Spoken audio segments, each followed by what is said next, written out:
سلام، اینجا مجتمع تیراندازی ماش و مهارت. 6 تا رشته تیراندازی رو قراره اینجا تدریس کنیم، تمرین کنیم و تفریح بکنیم. با من بیاین همه رشته ها رو یکی یکی براتون توضیح بدم.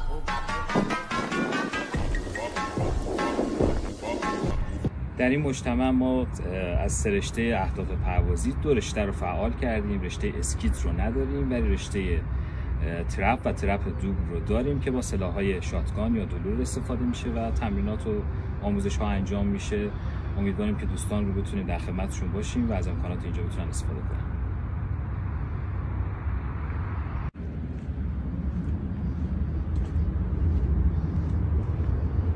خب در این میدان ما چند تا رشته رو با همدیگه داریم. البته چون رشته ها به همدیگه نزدیکن و اهدافشون به هم خیلی نزدیکن، فقط سایزهاشون با هم فرق میکنه. ما همه رو در یک مجموعه جمع کردیم که همه دوستان بتونن استفاده بکنن.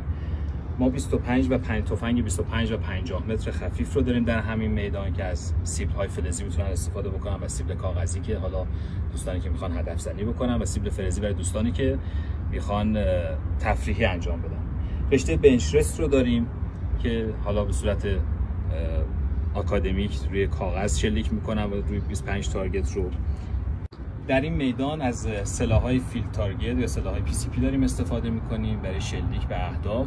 منتها در این مسیر هم فیلد تارگت رو ما داریم و هم اسپید سیلویت رو داریم که از روی همین میزها میتونیم شلیک رو انجام بدیم و یا فضایی رو ما آماده کردیم که دوستان به صورت ایستاده نشسته و به زانو بتونن رشته فیلد تارگت رو انجام بدن.